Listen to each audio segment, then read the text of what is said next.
Welcome to our channel, Dr. Ujjwal Biology Classes. A new topic, a new chapter will be covered today, that is excretory products and their elimination. Chapter 19 of our NCERT Class 11 textbook.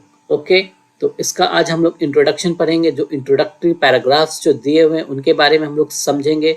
So first we will understand what these words mean. Excretory products. Excretory products मतलब वो products जो कि excrete हो रहे हैं हमारे body से, मतलब कि वेस्ट रिमूव हो रहे हैं, निकल रहे हैं. सो कोई ऐसा प्रोडक्ट जो कि वेस्ट है, तो कैसा वेस्ट को डिफाइन करने के लिए बायोलॉजी में एक टर्म दे दिया गया, मेटाबॉलिक वेस्ट. तो जो हमारा products they are the metabolic waste, उन्हीं को एक्सक्रीटरी प्रोडक्ट रिगार्ड करना है. तो what is metabolic waste products? तो जो मेटाबॉलिक वेस्ट वो चीज़ें हैं जो हमारे बॉडी के अंदर जितने भी केमिकल रिएक्शंस होते हैं उनसे जो प्रोडक्ट बन रहा है, जो अगर मान लीजिए हमारे बॉडी का काम नहीं है, हार्मफुल है, तो उनको एक्सक्रीटरी प्रोडक्ट माना जाएगा. यानी कि अगर हम बोले तो मेटाबॉलिज्म सबसे पहले तो इसे में जानना जरूरी होगा. क्या होगा मेटाबॉलिज्म, इसके बारे में हम लोग समझते हैं. बट इसके पहले जाने से पहले चैप्टर के बारे में जान लीजिए क्या है. इसके अंदर अंदर जो भी सब टॉपिक्स आएंगे, सबसे पहले तो इंट्रोडक्शन के बारे में हम लोग जानेंगे, क्या एक्सक्रीटरी प्रोडक्ट्स एंड ऑल. फिर ह्यूमन एक्सक्रीटरी सिस्टम के बारे में पढ़ेंगे, कैसे यूरिन का फॉर्मेशन होता है, what is the function of the tubules, mechanism, concentration of the filtrate, regulation of the kidney function, micturition जो कि यूरिनेशन का साइंटिफिक वर्ड है, and role of other organs in the excretion other than the kidneys. तो and the various disorders of the excretory system. तो sequentially हम लोग we will study all these one by one. ठीक है, तो excretory products के बारे में हम लोग जानेंगे. ठीक है, जैसे कि हमने बताया था वेस्ट प्रोडक्ट्स हमारे बॉडी में जमा होते रहते हैं, जैसे कि अमोनिया हो गया, यूरिया हो गया, यूरिक एसिड हो गया, कार्बन डाइऑक्साइड हो गया, वाटर हो गया, कुछ आयंस हो गए जैसे sodium, potassium, chloride, phosphate, sulphate, है ना. तो ये सब मेटाबॉलिक एक्टिविटीज के जरिए बनते और बिगड़ते रहते हैं. तो वही मैं बता रहा था, मेटाबॉलिज्म पहले जानिए क्या होता है. What is metabolism. ठीक है, मेटाबॉलिज्म का मतलब क्या समझ रहे हैं, मेटाबॉलिज्म से क्या समझते हैं. कोई भी हमारे बॉडी के अंदर कोई भी केमिकल रिएक्शन जो हो रहा है, any chemical reaction, that is sum total of all the chemical reaction that is occurring in our body is called as metabolism. और मेटाबॉलिज्म का जो भी हमारा बॉडी के अंदर केमिकल रिएक्शन हो रहा है, तो केमिकल रिएक्शन क्या होता है, जैसे कि सपोज A+B है, ये क्या बन गया, मान लीजिए कुछ प्रोडक्ट बनाया C, तो इस तरह का हो सकता है. या फिर मान लीजिए कोई प्रोडक्ट है D, वो टूट गया, E और F में सपोज टूट गया, तो यही दो तरीके का हो सकता है, या तो जुड़ेगा या फिर टूटेगा. तो इसी आधार पे मेटाबॉलिज्म दो तरह का, एक फर्स्ट को क्या बोलेंगे, anabolism. First is called as anabolism. तो इनमें प्रोडक्ट कुछ बना, और फिर दूसरा क्या है, कैटाबॉलिज्म. कैटाबॉलिज्म, तो इनमें कुछ प्रोडक्ट टूटा, तो टूटने से, कटने से याद रख सकते हैं काटना, है ना. हिंदी में क्या होता है, काटना. काटना का मतलब क्या होता है, टूटना यानी बिखरना. तो कोई ब्रेकडाउन किसी चीज का हो रहा है तो उसे कैटाबॉलिज्म कहेंगे. तो ये कोई भी बॉडी के अंदर भी इस तरह के केमिकल रिएक्शन होते ही रहते हैं, सेल्स के अंदर बहुत तरह के केमिकल रिएक्शंस होते रहते हैं. तो कुछ प्रोडक्ट्स वगैरह जो बने जो कि हार्मफुल है हमारे बॉडी के लिए, जो प्रोडक्ट हमारे बॉडी के लिए हार्मफुल है और वो हमें एक्सक्रीट करना होगा. तो ये जो प्रोडक्ट बन रहा है ना, जैसे कि ये सब जो प्रोडक्ट्स बन रहा है, तो they are all called as metabolic. जो भी हमारा प्रोडक्ट बना, तो ये मेटाबॉलिक प्रोडक्ट्स है हमारे. What are they all, they are all metabolic products. और अगर ये मेटाबॉलिक प्रोडक्ट्स अगर कुछ अगर हार्मफुल है, if they are harmful then they are regarded as harmful है, या फिर उसका उतना इम्पोर्टेंस नहीं है हमारे बॉडी में, नॉट इम्पोर्टेंस, है ना, नॉट इम्पोर्टेंस. अगर यूज भी कभी कभी उसको यूज भी कर सकता है, जैसे कि वाटर वगैरह, मेटाबॉलिक वाटर बनता है रेस्पिरेशन में, तो कैमल्स वगैरह में तो ये they can use it for many days. जो मेटाबॉलिक वाटर ऑक्सीडेशन से बनाते हैं, जो उनके हम्प में फैट स्टोर करते हैं, उन्हीं को ऑक्सीडाइज करके उनमें से वाटर बनता है, वही वाटर वो रीयूज करते हैं. या इवन कंगारू रैट होता है ना, पानी नहीं पीते बहुत दिनों तक, तो पानी नहीं पीते तो कैसे, सेल जब रेस्पिरेशन होता है तो उसमें वाटर प्रोडक्ट भी एक बनता है, तो वही वाटर को वो वापस बॉडी में यूज करके अपना काम चला लेते हैं. तो इसीलिए अगर हार्मफुल है कुछ चीज, अगर वेस्ट प्रोडक्ट को रिमूव करना है तब उन्हें एक्सक्रीटरी प्रोडक्ट माना जाएगा. तो ये मेटाबॉलिक वेस्ट, अगर मेटाबॉलिक हार्मफुल वगैरह है तो इन्हें मेटाबॉलिक वेस्ट तक जला जाएगा, फिर इनको रिमूव करना होगा, तो उसी रिमूवल को बोला जाता है excretion. That process of removal of metabolic waste is called as excretion. और हमारे बॉडी में जनरली हम लोग को जो सिलेबस में पढ़ना है मोस्टली नाइट्रोजनस वेस्ट प्रोडक्ट है, जो भी नाइट्रोजनस वेस्ट प्रोडक्ट के बारे में पढ़ना है। तो जो 3 चीजें हैं उनके बारे में मेन पढ़ना, अमोनिया हो गया, यूरिया हो गया, यूरिक एसिड हो गए। ठीक है, तो ये सब कैसे कैसे कहाँ बनता है, क्यों बनता है भाई, क्या जरूरत है बनने का, तो ये दिक्कतें हैं। फिर आइए हम लोग और समझ लेते हैं कि मेटाबॉलिक जब भी रिएक्शन हो रहा है तो प्रोडक्ट वगैरह बनता है, तो उसको कैसे, जो ABCD और DF इस तरह के टर्म में पढ़े ना, तो कुछ रिएक्शन जान लीजिए। जैसे कि सबसे इम्पोर्टेंट तो एक हमारे बॉडी के अंदर जो रेस्पिरेशन में बात कर रहा था, जो रेस्पिरेशन के अंदर जैसे सपोज ग्लूकोज होता है ना, ग्लूकोज के साथ ऑक्सीजन रिएक्ट करता है, तब फिर कार्बन डाइऑक्साइड बनता है, और फिर ATP जो एनर्जी के फॉर्म में रिलीज होता है, और वाटर बनता है। तो ये मेटाबॉलिक वाटर भी साथ में फॉर्म होता है ना। ग्लूकोज क्या है, C6H12O6, तो इसमें से ये जो प्रोडक्ट्स वगैरह इसी में से H2 बन जाता है, तो ये मेटाबॉलिक वाटर है। What it is called as metabolic water. तो ये मेटाबॉलिक वाटर बहुत काम आता है कुछ एनिमल्स वगैरह में, जैसे कि कैमल्स हो गया है ना, कैमल्स हो गए, या फिर कंगारू रैट हो गया। तो इन लोगों को तो पानी पीने का जरूरत भी नहीं पड़ता बहुत दिनों तक, और they can utilize this metabolic water in their body. जो ये सेल के अंदर ऐसा रिएक्शन हो रहा है, तो ये सपोज एक सेल है, सेल के अंदर ही इस तरह का रिएक्शन हो रहा होता है ना, तो सेल के अंदर ही ग्लूकोज आया, सेल के अंदर ही ऑक्सीजन आया, और सेल के अंदर ही एनर्जी बना, ATP माइटोकॉन्ड्रिया वगैरह में, और फिर कार्बन डाइऑक्साइड वगैरह मिला। तो इन कार्बन डाइऑक्साइड का ज़रूरत नहीं है, तो इनको बाहर निकाल के फेंकना है ना। तो ये सब तरीका होता है ना। यूरिया साइकिल में भी यूज़ होता है ये कार्बन डाइऑक्साइड, या फिर सांस वगैरह जब छोड़ते हैं तो उससे भी कुछ कार्बन डाइऑक्साइड बाहर निकल जाता है। तो ये सब मेटाबॉलिक वेस्ट प्रोडक्ट्स बन रहे हैं जो कि हमारे बॉडी से हमें निकालना है। तो इन्हें निकालने के लिए हमारा बॉडी में कुछ ऑर्गन, स्पेशलाइज्ड ऑर्गन हो गया है, तो इन्हें एक्सक्रीटरी ऑर्गन कहा जाएगा। जैसे कि किडनी, या किडनी के पास तो सिंपल सेल है, अगर सिंगल सेल है तो डायरेक्टली सेल बॉडी से निकल जाएगा, डिफ्यूजन से होके चला जाएगा सिंगल सेल, या फिर नॉर्मल जो प्रोडक्ट है जो कि सिंगल सेल है, जैसे कि अमोनिया वगैरह बनता है, तो डायरेक्टली सरफेस से निकल जाता है। ठीक है, तो एक तरह का ये रिएक्शन हो गया ग्लूकोज का, जिसमें कि मेटाबॉलिक बना। फिर बोले कि सर ये सब नाइट्रोजनस वेस्ट वाला जो अमोनिया वगैरह बनता है, सर वो सब कैसे होता है ना।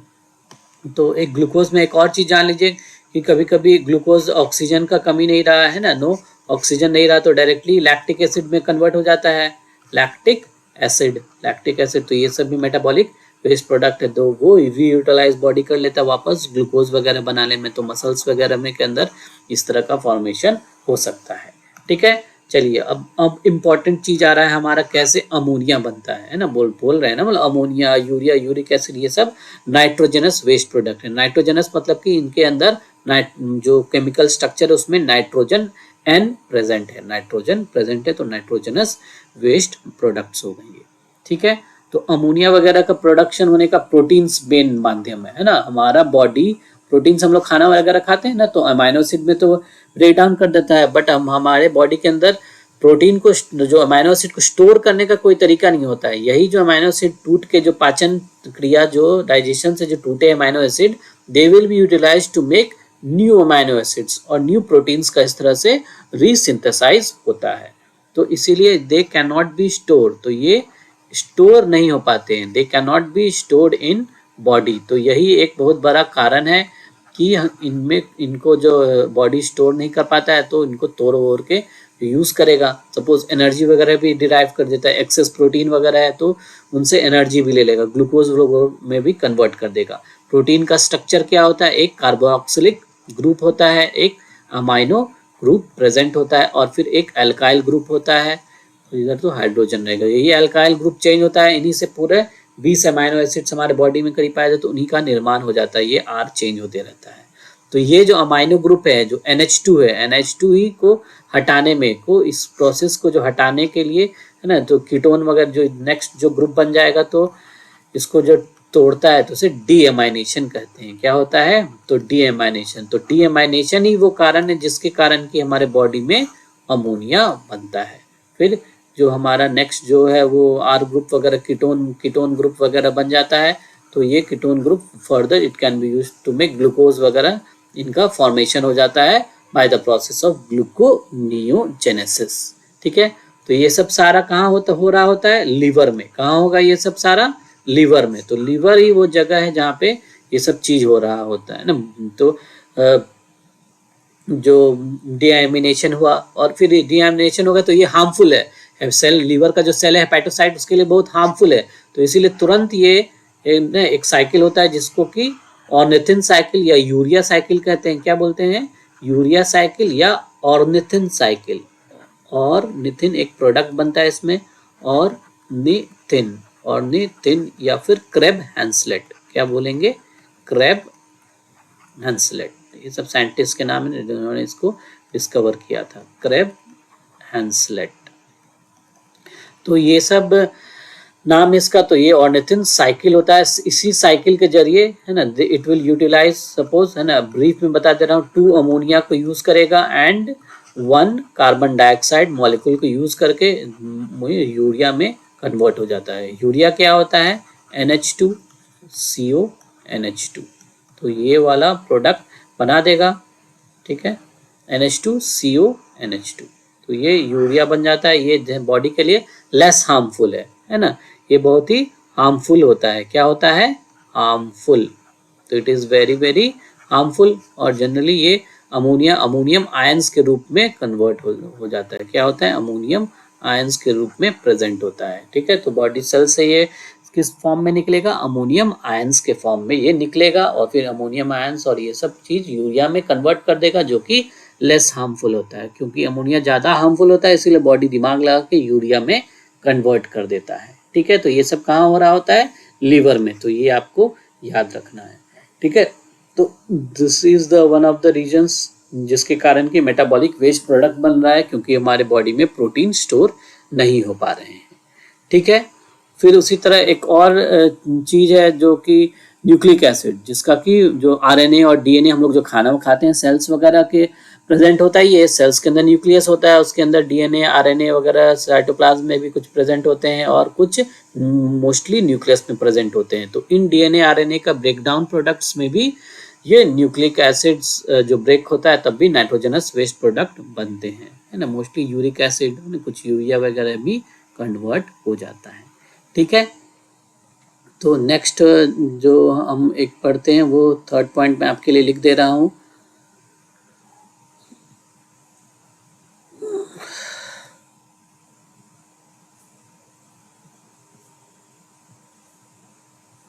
आई होप आपको समझ में आ रहा होगा जो भी नाइट्रोजनस वेस्ट प्रोडक्ट कैसे कैसे हमारे बॉडी में बन रहा है। ठीक है, तो एक और तरीका है जैसे कि न्यूक्लिक एसिड का, यानी क्या बोला मैंने, जो डीएनए हो गया, आरएनए वगैरह हो गया, तो इनका जो ब्रेकडाउन होता है ना, जो डाइजेशन वगैरह में, तो ये नाइट्रोजनस बेसेस में टूट जाते हैं, प्लस जो पेंटोज शुगर में टूटेगा, तो पेंटोज शुगर के फॉर्म में ये टूटते हैं।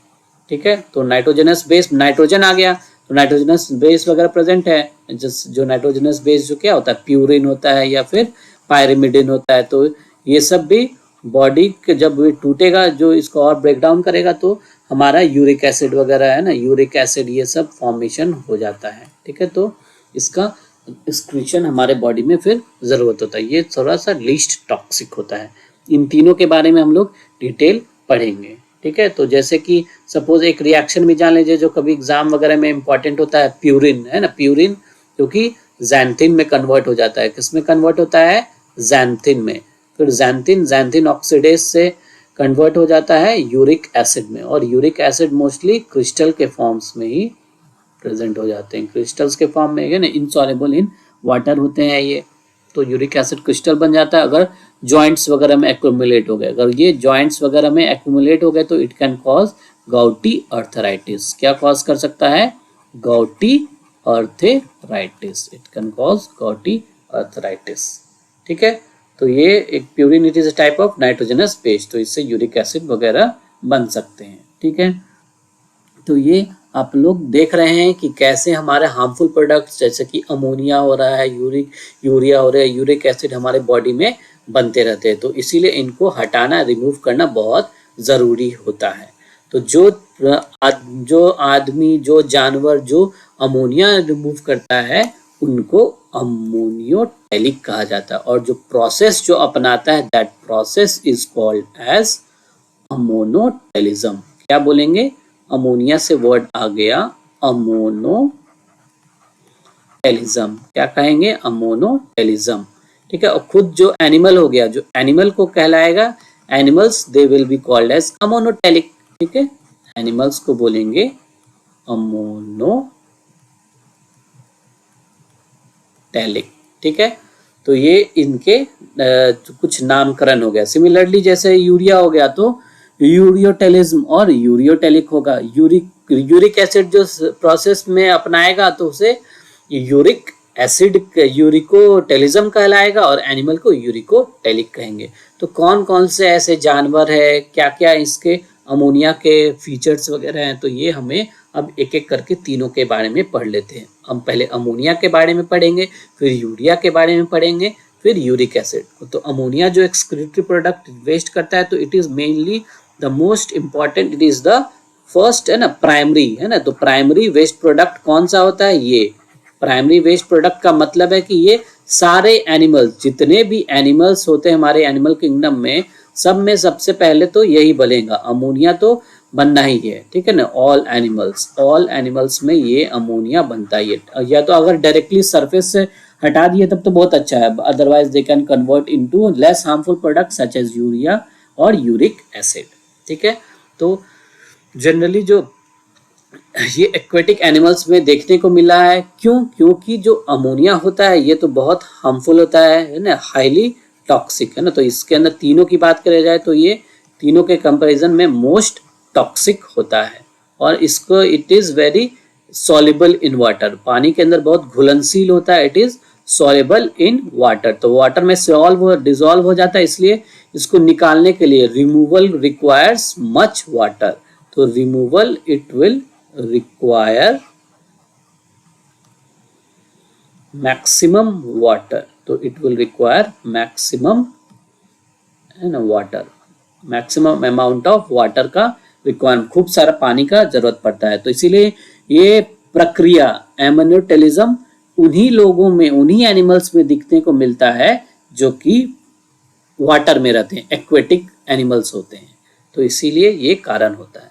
और अमोनिया कभी भी स्टोर नहीं हो सकता है, स्टोरेज इसका नहीं हो सकता, it will not be stored, store नहीं होता है, इसीलिए डायरेक्टली ये अमोनियम आयंस के फॉर्म में डायरेक्टली रिमूव हो जाते हैं, डायरेक्टली अमोनियम आयंस के फॉर्म में है ना, अमोनियम आयंस के फॉर्म में ये डायरेक्टली बॉडी से रिमूव हो जाएंगे। या तो जो बॉडी का जो हमारा जो सेल का सरफेस है, सिंगल सेल वगैरह है ना, या फिर सेल एग्रीगेट्स है, या फिर टिश्यू वगैरह है, तो उनमें से अगर कुछ एनिमल्स है तो वो सेल सरफेस से निकल के चला गया। ठीक है, सेल सरफेस से हो गया, या फिर स्किन वगैरह है तो वहां से रिमूव होके चला गया, या फिर गिल्स वगैरह, एक्वेटिक एनिमल्स में गिल्स होते हैं, मछली वगैरह में गिल्स प्रेजेंट होते हैं, तो गिल्स वगैरह में अगर प्रेजेंट है तो ये गिल्स के थ्रू माध्यम से ये चला जाएगा। तो यानी कि ये एक स्टोर नहीं होगा, बना फट से तुरंत निकल के भागना है इसको, तो दे हैव टू बी तुरंतली डिस्कार्डेड। तो ये अब कौन से एनिमल में देखा जाएगा, which of the following are ammonotelic animals, इस तरह का क्वेश्चन आ जाता है। तो इसीलिए इसका एग्जाम्पल्स हमें जानना जरूरी होगा। ठीक है, तो ये मैं अब आपको बताता हूं what are the examples of ammonotelic animals. ठीक है, तो जो अमोनोटेलिक है, ठीक है, अमोनोटेलिक हम लोग एग्जाम्पल्स वगैरह देख रहे हैं। ठीक है, अमोनिया जो रिमूव करेगा है ना, अमोनिया जो रिमूव करेगा यानी कि अमोनोटेलिक। ठीक है, अमोनिया वाले कौन कौन रिमूव करने वाले एनिमल्स है, मेनली जो मैंने बताया पानी में, तो जो भी मोस्टली किस में दिखेगा, ये सारे एक्वेटिक एनिमल्स में, जो भी एक्वेटिक एनिमल्स है, जो एक्वेटिक एनिमल्स दिख रहे हैं, एक्वेटिक एनिमल्स सच एज, बताइए क्या क्या होंगे, जो फिशेज हमारे हो गए है ना, सबसे इंपॉर्टेंट तो क्या हो गया, जो फिश है, स्पेशली इसमें बोनी फिशेज होते हैं। कौन से? Bony fishes. तो बोनी फिशेज वगैरह जो पानी में रहते हैं उनके लिए फिर जरूरी है। और फिर जो एक्वेटिक है ना, जो हमारे रोहू कतला ये सब होते हैं ना, तो ये सब बोनी फिशेज हो गए।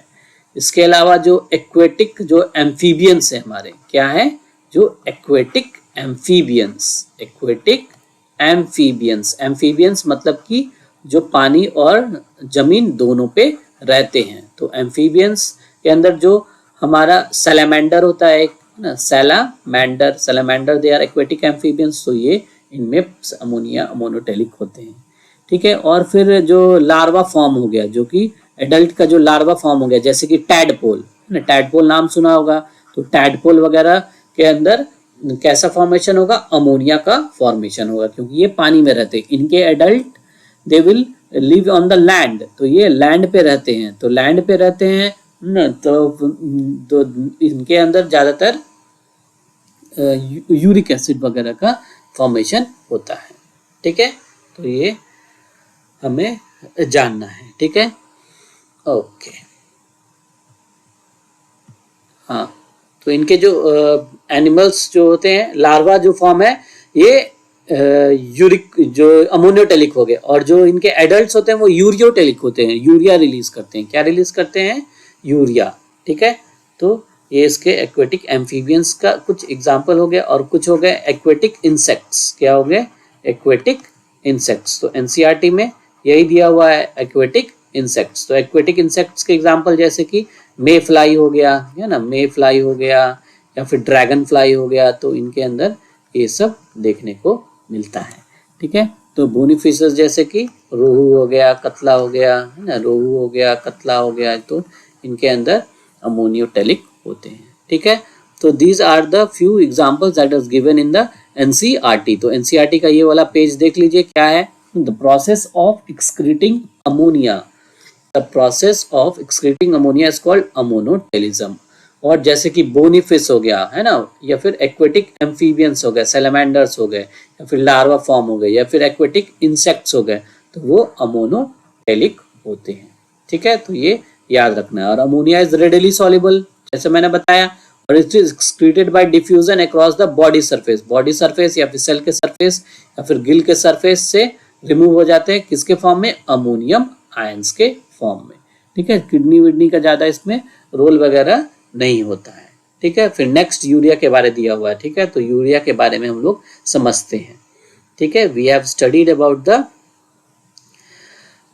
अमोनियोटेलिज्म, है ना, अमोनोटेलिक एनिमल्स। ठीक है, अगर एग्जाम में अगर एक्स्ट्रा पॉइंट ये जान लीजिए, ठीक है, अगर एनसीईआरटी में ये नहीं दिया हुआ, but if you want to know you can know. तो क्रोकोडाइल्स जो होते हैं, क्रोकोडाइल्स ये कैसे होते हैं, अमोनोटेलिक होते हैं। मोस्टली दे आर अमोनोटेलिक, है ना, कुछ अमोनोटेलिक होते हैं और कुछ यूरिक एसिड वगैरह भी कर सकते हैं। तो मोस्टली क्रोकोडाइल्स क्या होते हैं, अमोनोटेलिक।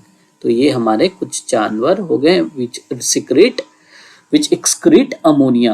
अब now we come to urea. Urea क्या है, urea is the less harmful product, है ना, उससे कंपेयर में ये लेस हार्मफुल है, मीडियम में आता है। मतलब कि सबसे ज्यादा हार्मफुल अमोनिया है, फिर यूरिया है, फिर सबसे कम हार्मफुल यूरिक एसिड है। ठीक है, तो यूरिया होता है ये जनरली, तो ऑटोमेटिकली किससे बनेगा ना, it will be synthesize, it will be, है ना, प्रोड्यूस्ड, कहाँ होगा, प्रोड्यूस्ड फ्रॉम, है ना, अमोनिया, है ना, अमोनिया से ये प्रोड्यूस होगा। और कहाँ होगा, it will occur in site, कहाँ होगा, site, it will occur in liver. तो ये लिवर में बनता है। ठीक है, हमारे ह्यूमंस के अंदर यूरिया लिवर के अंदर बनता है। ठीक है, तो ये यूरिया का फॉर्मेशन हो गया। और यूरिया क्या होता है, इसके कंपेयर में लेस टॉक्सिक होता है। क्या होता है, लेस टॉक्सिक या फिर लेस हार्मफुल, और ये थोड़ा सा लेस सॉल्युबल इन वाटर होता है, लेस सॉल्युबल इन वाटर। ठीक है, लेस सॉल्युबल इन वाटर होता है, इसीलिए इसको कम, it requires less amount of water, it requires उसके कंपेयर में, अमोनिया के कंपेयर में less amount of water, less amount of water, less amount of water for removal, है ना, रिमूवल हटाने के लिए, एक्सक्रीशन के लिए लेस अमाउंट चाहिए होता है। ठीक है, और यूरिया क्या होता है, यूरिया स्टोर हो सकता है ना, इसका स्टोरेज हो सकता है, स्टोरेज इसका होता है। तो स्टोरेज कहाँ होता है, जनरली हमारा जो बॉडी फ्लूइड्स होता है, हमारा जो बॉडी फ्लूइड्स है, जैसे कि ब्लड वगैरह हो गया, है ना, ब्लड के अंदर यूरिया पाया जाता है। ऐसा नहीं है कि सारा किडनी लीवर में बना, फिर लीवर कहाँ दे देता है, लीवर फिर ब्लड में दे देगा यूरिया को, फिर ब्लड से फिर वो किडनी में जाता है, फिर किडनी उसके फिर यूरिन के फॉर्म में वो एक्सक्रीट हो जाएगा यूरिन के फॉर्म में। तो ये इसका फ्लो चार्ट होता है। तो जनरली ब्लड में तो यूरिया इसीलिए प्रेजेंट होगा ही। तो नॉर्मल वैल्यू भी लगभग 6 से 24 मिलीग्राम पर डेसीलीटर, इतना इसका वैल्यू होता है ब्लड में, ये प्रेजेंट हो सकते हैं। ठीक है, फिर दूसरा क्या है, अब हमारे जो किडनी में है ना, किडनी के अंदर भी प्रेजेंट होगा। जो किडनी का जो मैट्रिक्स होता है, मेडुलरी मैट्रिक्स होता है, तो किडनी के मैट्रिक्स में भी ये प्रेजेंट होगा, है ना। तो इट इज़ वेरी इंपॉर्टेंट। तो इसीलिए ऑस्मोलैरिटी जो हमारा होता है किडनी के अंदर, जो ऑस्मोलैरिटी है उसको मेंटेन करने में ये ज़रूरी इम्पोर्टेंस रोल प्ले करता है, जो कि हम लोग यूरिन फॉर्मेशन में इसका डिटेल पढ़ेंगे। ठीक है, तो ये हमें याद रखना है कि यूरिया वगैरह स्टोर हो सकता है। तो these are the few important points about the urea. ठीक है, देखिए अब एनसीईआरटी का देख लीजिए क्या यूरिया के बारे में लिखा हुआ है। ठीक है, देखिए the structure, now the terrestrial adaptation necessitated the production of lesser toxic nitrogenous waste। जो हमारा, जैसे हम लोग का जो बात कर रहे हैं ना एक्वेटिक एनिमल, जब सबसे पहले जो जानवर जो बने थे पानी में ही बने थे, पहला प्रोकैरियोटिक सेल भी कहाँ, पानी में बना था। तो पहला जानवर जैसे कि स्पॉन्जेस हो गए, ये सब पानी में ही बने थे, है ना। स्पॉन्जेस, सिलेंट्रेटा एंड ऑल जो थिंग जो भी बनते गए ना, तो जो शुरुआत वाले जो सिंपल एनिमल्स है वो पानी में ही बने, तो उनमें अमोनिया ही रिलीज होता है। उसके बाद जैसे जैसे पानी का में खाना वगैरह कम हुआ, जगह की कमी हुई, खाना की कमी हुई, तो धीरे धीरे कुछ लोग जमीन पे जाने लगे। जैसे कि फर्स्ट लैंड पे आने वाले एम्फीबियंस वगैरह हुए, तो फ्रॉग्स वगैरह, उनके अंदर टेरेस्ट्रियल एडेप्टेशन आ गया। फ्रॉग के अंदर, है ना, फ्रॉग के अंदर टेरेस्ट्रियल एडेप्टेशन आ गया। तो वो बोला कि मैं अब क्या करूंगा, यूरिया को अमोनिया को नहीं, अब अमोनिया बहुत हार्मफुल है, तो अमोनिया को मैं यूरिया में कन्वर्ट कर दूंगा, और ताकि मेरा पानी का ज़्यादा खपत ना हो, वरना मुझे बार बार टॉयलेट जाना पड़ेगा, सुसु जाना पड़ेगा। ठीक है, तो वो यूरिया में कन्वर्ट किया, या फिर यूरिक एसिड में। फॉर एकदम जो ड्राई कंडीशन में रहते हैं उनमें तो एकदम यूरिक एसिड बनता है, थोड़ा बहुत जो मिक्स वाले एरिया में है तो उनमें यूरिया बनता है। ठीक है, तो कंजर्वेशन ऑफ वाटर के लिए ये ज़रूरी है। ठीक है, कुछ एग्जांपल्स वगैरह क्या है यूरियोटेलिक के, जो टेरेस्ट्रियल एम्फीबियंस हो गए, जैसे कि फ्रॉग हो गया, टोड हो गया, है ना। जो हम लोग मैमल्स में हम लोग सवारे आ गए, ह्यूमंस, काउ, बफेलो, जो भी जितना जानवर दिख रहा है, तो which have the females have the mammary glands, तो वो मैमल्स का आ गए तो उनमें प्रेजेंट होगा। और जो मैराइन फिशेज है, यानी कि कार्टिलेजिनस फिशेज जो है, जैसे शार्क्स हो गया, इलेक्ट्रिक रे, ईल, जो ये सब के अंदर जो स्टिंग रे, तो इनमें कार्टिलेजिनस फिशेस के अंदर ये होता है। तो उसका एग्जांपल्स वगैरह जान लीजिए। ठीक है, जैसे कि मैंने एग्जांपल्स बताया था उसके बारे में। Now let us see the examples for ureotelic. Ureotelic का क्या क्या एग्जांपल्स हैं।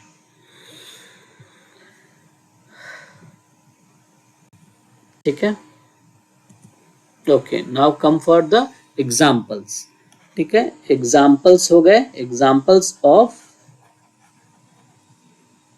जो यूरिया एक्सक्रीट कर रहे हैं। ठीक है, जो अमोनिया को यूरिया में बना दिए, तो उनके अंदर भाई कैसा चीज देखने को मिला। तो फर्स्ट टेरेस्ट्रियल जो है, यानी कि जो लैंड के एनिमल्स हो गए, तो टेरेस्ट्रियल एम्फीबियंस। ठीक है, टेरेस्ट्रियल एम्फीबियंस है, उनके पास ये यूरिया बन गया। टेरेस्ट्रियल एम्फीबियंस जैसे कि एग्जांपल क्या हो गया, फ्रॉग हो गया या फिर टोड हो गया, तो इनके अंदर ये प्रेजेंट होगा। ठीक है, और हम लोग जो मैमल्स हैं, वी आर द मैमल्स, तो मैमल्स हम लोग में कैसा होता है, यूरिया फॉर्म होता है, तो हम लोग में मैमल्स के अंदर यूरिया का फॉर्मेशन होगा। ठीक है, तो ये सब चीजें हम लोग को याद रखनी है। टेरेस्ट्रियल एम्फीबियंस हो गया, है ना, मैमल्स हो गए, और कार्टिलेजिनस फिशेस, मेनली जो कार्टिलेजिनस फिशेस, जो एनसीईआरटी में एग्जांपल दिया है वो एकदम याद रखना है, तो काफी है, सफिशिएंट है हमारा। ठीक है, तो कार्टिलेजिनस फिशेस हो गए, जैसे कि शार्क्स हो गया।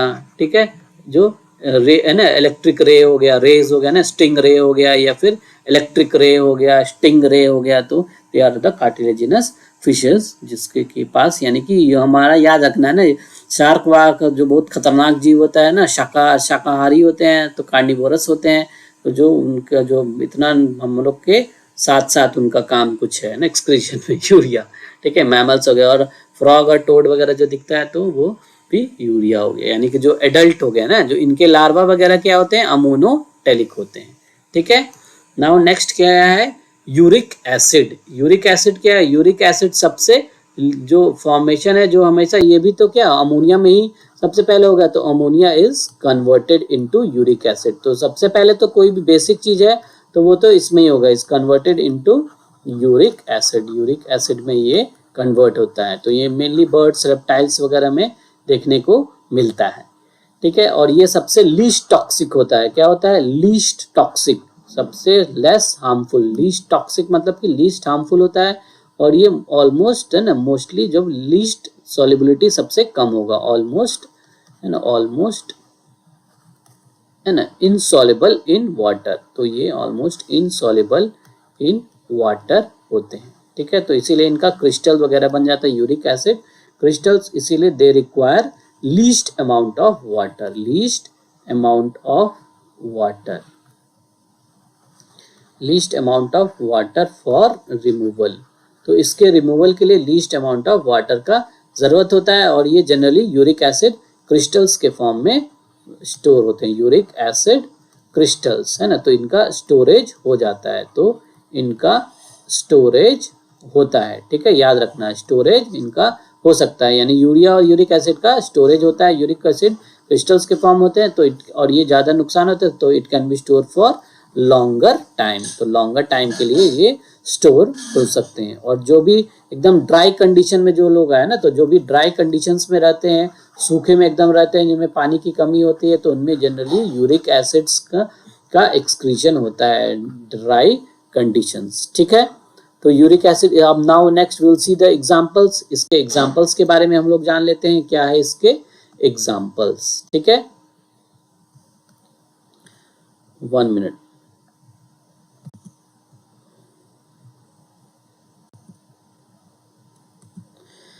एग्जाम्पल्स क्या क्या है यूरिक एसिड का, एग्जाम्पल्स है ना, एग्जाम्पल्स क्या हो गया, जो कि यूरिक एसिड एक्सक्रीट करेगा। यूरिक एसिड एक्सक्रीट करने वाले के क्या क्या एग्जाम्पल्स है, चलिए बताइए, है ना। यूरिक एसिड कौन कौन रिलीज करेगा, जो भी हमारा रेप्टाइल्स है, मोस्टली जो लैंड वाले रेप्टाइल्स है ना, तो लैंड के जो रेप्टाइल्स हैं,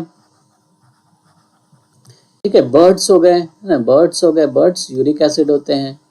फिर लैंड के जो इंसेक्ट्स हो गए, लैंड के जो इंसेक्ट्स हो गए, और फिर लैंड के जो इंसेक्ट्स हो गए, और जो हमारे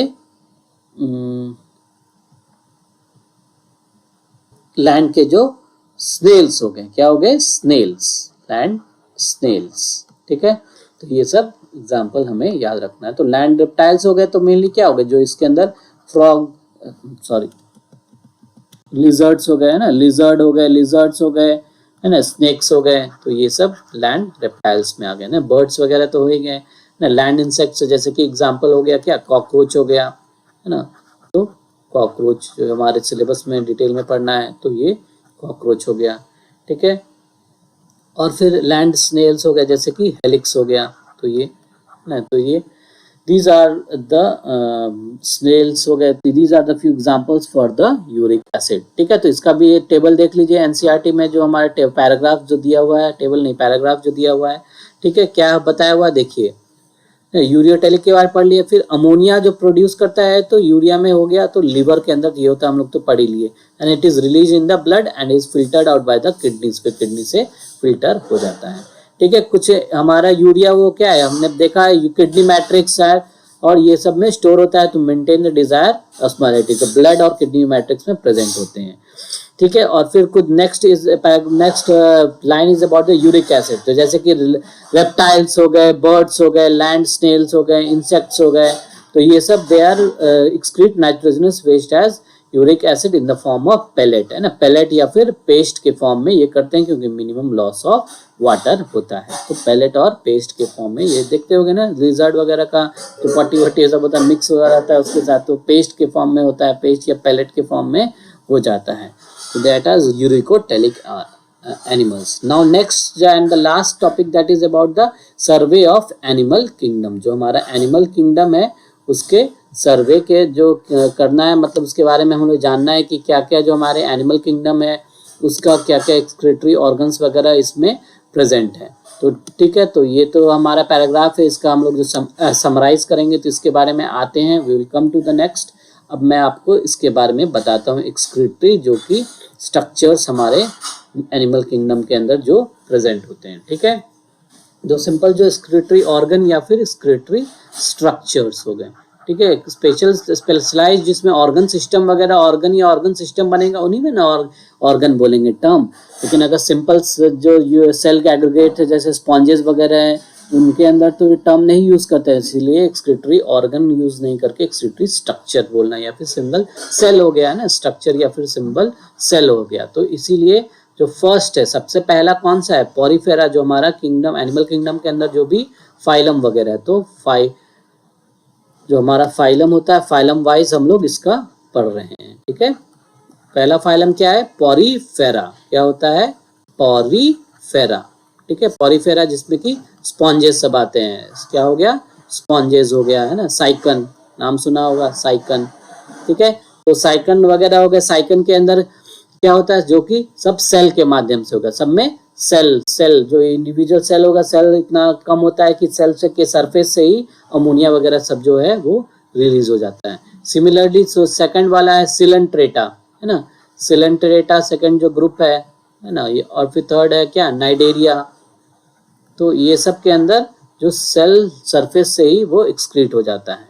सिलेंट्रेटा जैसे एग्जांपल हो गया हाइड्रा हो गया, जेलीफिश हो गया. ठीक है, नाइडेरिया के अंदर टीनोप्लाना हो गया.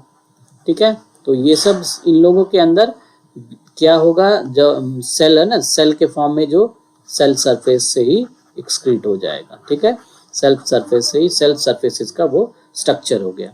ठीक है, तो ये तो मेन हो गया. तो सबसे पहला जो थोड़ा बहुत सेल जैसा इंपॉर्टेंट स्ट्रक्चर जैसा आता है उसे प्लैटीहेलमिन्थिस में आता है. ठीक है, किस में आएगा, प्लैटीहेलमिन्थिस. प्लैटीहेलमिन्थिस, प्लैटीहेलमिन्थिस. ठीक है, प्लैटीहेलमिन्थिस के अंदर कैसा स्ट्रक्चर देखने को मिलेगा, प्लैटीहेलमिन्थिस के अंदर जो कि जिसके अंदर प्लानेरिया आ गया है ना, प्लानेरिया आ गया, टेपवर्म आ गया, प्लानेरिया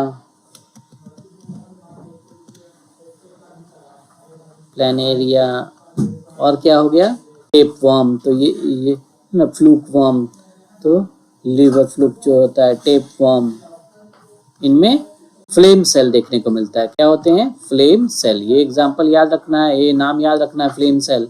इनमें प्रोटोनेफ्रिडिया भी बोलते हैं. क्या होगा ये, प्रोटोनेफ्रिडिया. प्रोटोनेफ्रिडिया, नेफ्रिडिया इस तरह का जैसा स्ट्रक्चर होता है. और उनमें एक सेल वगैरह प्रेजेंट होता है जो कि ना सेल के पास सीलिया प्रेजेंट होते हैं. सीलिया फ्लेम के जैसा स्ट्रक्चर देता है. ये न्यूक्लियस वगैरह प्रेजेंट है, उसके अंदर स्लिट्स वगैरह प्रेजेंट है जिसके अंदर फिल्ट्रेशन वगैरह होता है. फिर वो पर्टिकुलर जो एक्सक्रीटरी पोर होता है उसके थ्रू, ट्यूब्स के थ्रू चले जाते हैं. और ये पूरा स्ट्रक्चर, तो इन स्ट्रक्चर को प्रोटोनेफ्रिडिया बोलते हैं. और जो ये जो सेल हो गया that is the flame cell, जिसका कि ये सीलिया होता है. It's cilia looks like a flame, इसलिए नाम होता है फ्लेम सेल. ठीक है, फ्लेम सेल को सोलेनोसाइट्स वगैरह भी कहते हैं.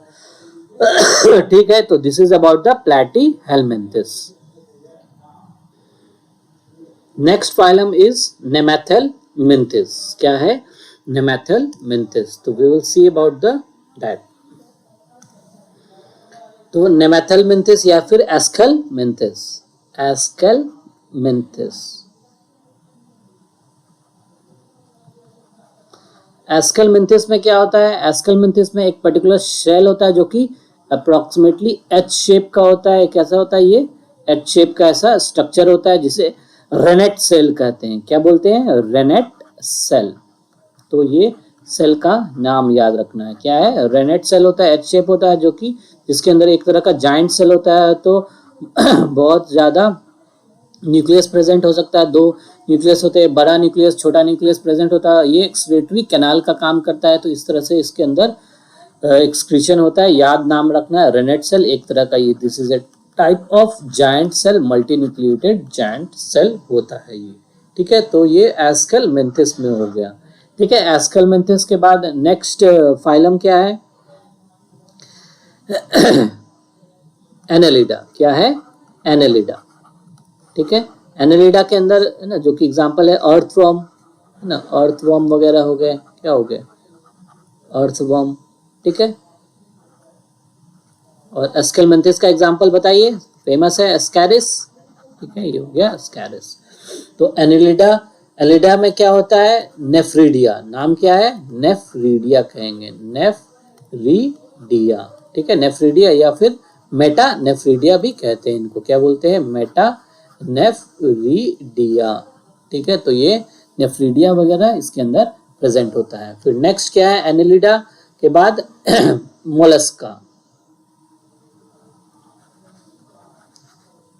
नहीं, या फिर ऑर्थोपोडा के बारे में जान लीजिए। ठीक है, नेक्स्ट क्या है?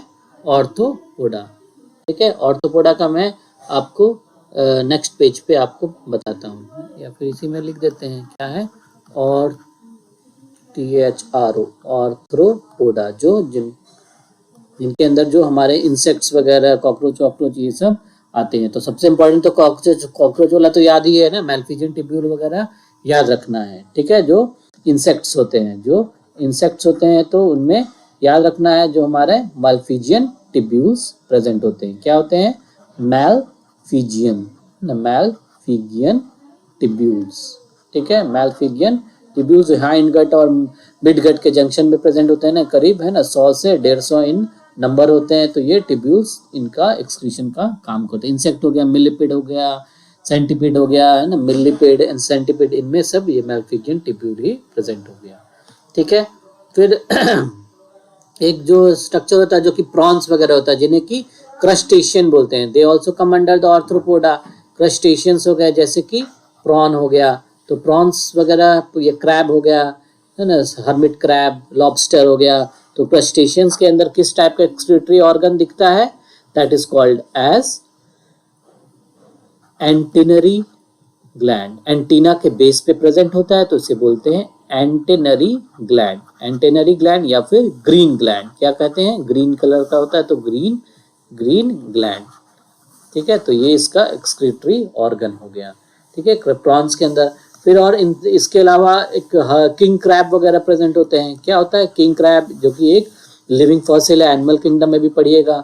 तो किंग क्रैब के अंदर कॉक्सल ग्लैंड्स प्रेजेंट होता है। कॉक्सा जो हमारे पैर उनका होता है, पैर के पास प्रेजेंट होता है कॉक्सा ट्रैकेंटर। ठीक है, तो किंग क्रैब हो गया। और किंग क्रैब के बाद एक और जो एग्जांपल है, जो कि एराक्निडा जिन्हें ग्रुप कहा जाता है। क्या होता है?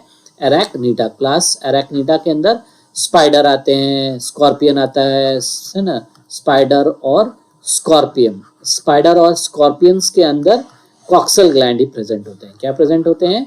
Coxal gland. ठीक है, तो ये थोड़ा ऑर्थोपोडा में थोड़ा सा अच्छे से थोड़ा लंबा है, थोड़ा उसमें याद रखना है। इंसेक्ट्स में तो आसान है, जो मैलफिजियन टिब्यूल्स है हमारा, जो कॉकरोच वगैरह होते हैं, है ना, जो कॉकरोच जो सिलेबस में हमारा है, तो कॉकरोच वाला के अंदर क्या है? मैलफिजियन टिब्यूल। फिर जो क्रस्टेशियंस है, प्रॉन्स हो गया, लॉबस्टर हो गया, उनमें एंटेनरी ग्लैंड या ग्रीन ग्लैंड। किंग क्रैब हो गए या फिर स्पाइडर, स्कॉर्पियंस, इनमें कॉक्सल ग्लैंड पैर के पास प्रेजेंट होता है।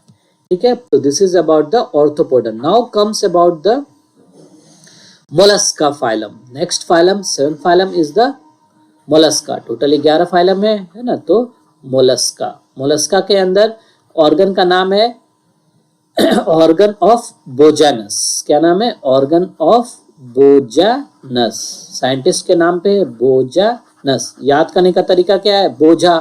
समझिए कि जो स्नेल का देखते हैं ना, कितना बोझ उठा, इस तरह का स्ट्रक्चर होता है। स्नेल अपने उसके सर पे भारी चीज उठा के लेके चलते रहता है ना, तो कितना धीरे धीरे चलता है। तो बोझा उठा के चलता है भारी चीज, तो बोझा से याद रखिए ऑर्गन ऑफ बोजानस, है ना। इनके अलावा है ना यूनियो वगैरह होता है। यूनियो के अंदर एक और स्ट्रक्चर प्रेजेंट होता है, that is called as Keber organ. KEBER, Keber's organ. Scientist के नाम पे है कीबर्स ऑर्गन।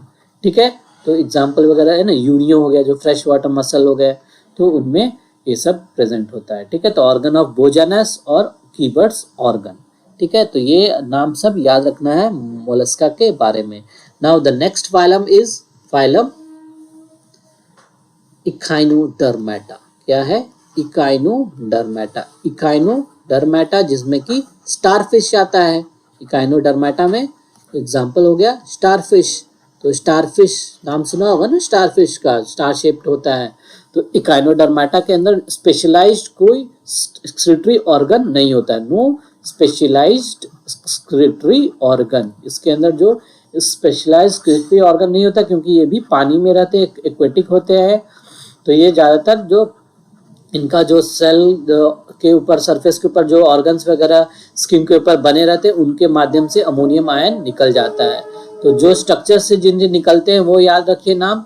तो उन्हें डर्मल ब्रैंकिए कहा जाता है। What are they called? Dermal branchiae. Dermal branchiae और ट्यूब फिट। ठीक है, पैर के पास होता है, लोकोमोशन में भी हेल्प करता है, तो वो अमोनिया के रिमूवल में भी हेल्प कर सकता है। तो ट्यूब फिट हो गया। ठीक है, next phylum 10th is the Hemichordata. What it is called? Hemichordata.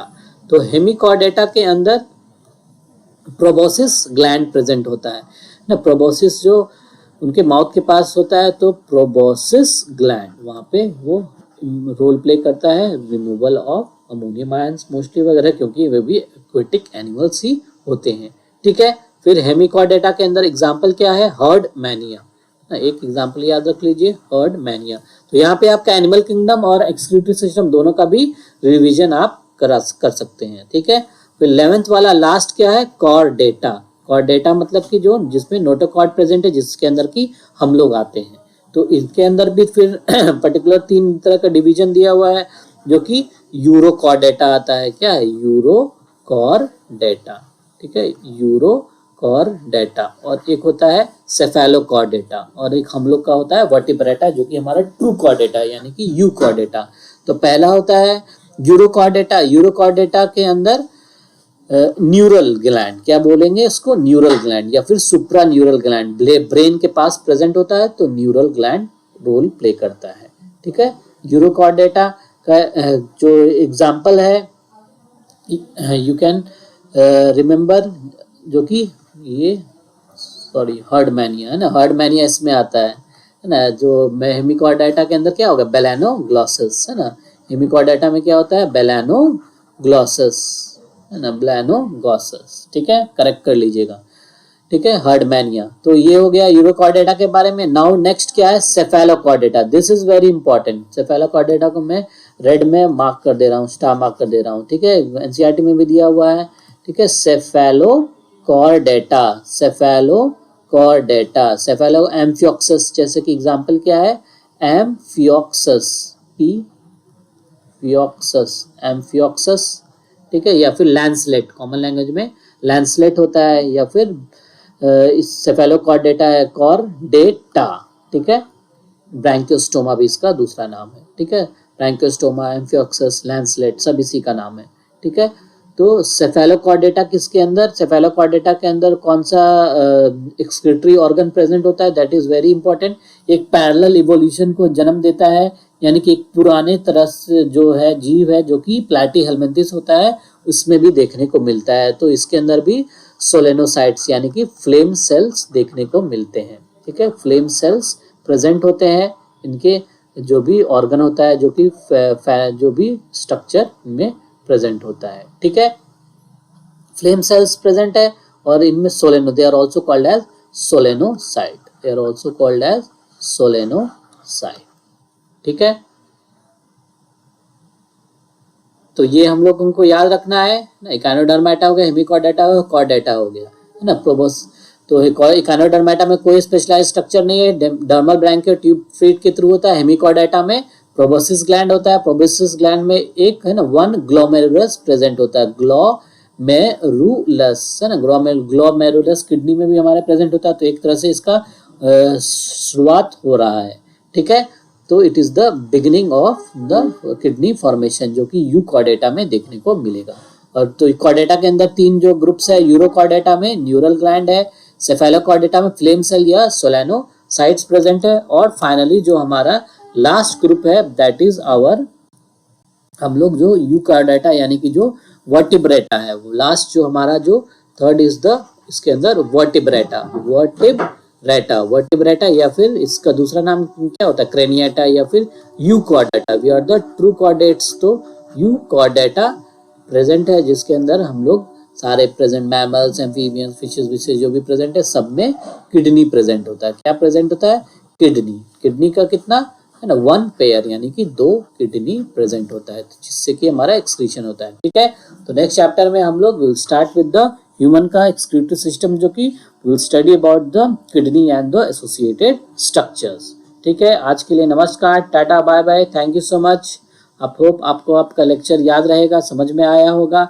ठीक है, और एनसीईआरटी से ये वाला जो पैराग्राफ है ये आप लोग देख लीजिएगा, इसको रिवीजन कर लीजिएगा। इसमें आपका सर्वे ऑफ एनिमल किंगडम के बारे में बताया हुआ है, एक बार देख लीजिए क्या है। चलिए, ये छूट जाता है, इसके बारे में जान लीजिए क्या है। In most of the invertebrates जो हम simple tubular structures are present which are called as जो किडनीज है ना। वर्टिब्रेट्स में क्या होता है, किडनीज, और जो इनवर्टिब्रेट्स होता है उनमें सिंपल ट्यूबुलर फॉर्म्स होता है। ठीक है, जैसे कि प्रोटोनेफ्रिडिया और flame cells, they are present in Platyhelminthes, तो ये वाला याद रखिएगा। They are also present in some rotifers या फिर कुछ एनालिड और सेफेलोकॉर्डेट्स, जो मैंने पैरेलल इवोल्यूशन के बारे में बताया। क्या है, एम्फियोक्सस, मतलब कि एडवांस हो गया एनिमल बट फिर भी पुराना प्रिमिटिव फीचर दिखा रहा है, तो ये एम्फियोक्सस जो एग्जांपल याद रखिएगा। इसके अंदर प्रोटोनेफ्रिडिया या फिर फ्लेम सेल प्रेजेंट होता है। ठीक है, they are all important for osmoregulation. Osmoregulation मतलब कि जो आयनिक और फ्लूइड का वॉल्यूम है उसका रेगुलेशन, मेंटेनेंस। होम्योस्टैसिस मतलब कि उसका बैलेंस बना के रखना। Homeostasis is the balance of the constant internal environment, तो जो फ्लूइड का कंसंट्रेशन है उसका बैलेंसिंग बना के रखता है। ठीक है, तो नेफ्रिडिया किसका, अर्थवर्म है ना, अर्थवर्म वगैरह में नेफ्रिडिया प्रेजेंट होता है। नेफ्रिडिया भी नाइट्रोजनस वेस्ट प्रोडक्ट को रिमूव करता है, ऑस्मो रेगुलेशन में हेल्प करता है। ठीक है, मैल्फिजियन टिब्यूल्स जो हमारे सिलेबस में इंसेक्ट्स, कॉकरोच वगैरह में प्रेजेंट है, वो इंपॉर्टेंट रोल प्ले करता है। It is also helpful in the nitrogenous waste removal as well as osmoregulation. Osmoregulation मतलब कि maintenance of the ionic and fluid volume in the interstitial fluid as well as in the blood and throughout in the whole body। ठीक है, फिर एंटीनर gland जो कि green glands बताया, इसका एक मेंशन है ना, जो कि प्रॉन्स क्रस्टेशियन में प्रेजेंट होता है। कॉक्सल ग्लैंड के बारे में नहीं बताया, तो वो सब भी डिटेल जो मैंने बताया है आप जाकर देख सकते हैं। ठीक है, चलिए, तो आज के लिए सभी लोगों को नमस्कार, प्रणाम, thank you so much. I hope ये वीडियो समझ में आया होगा। सब कुछ जो बहुत सारे जो स्ट्रक्चर्स है सबका नाम याद रखिए, नाम है ना, क्योंकि एग्जाम में इससे भी 1, 2 या 3 क्वेश्चंस आ ही जाते हैं, है ना। तो ये चैप्टर बहुत इंपॉर्टेंट है। We will continue with our the human excretory system. ठीक है, share this video with your friends and do subscribe our channel doctor Jal biology classes. Motto हमारा स्टडीइंग लाइफ स्टडी करते रहिए।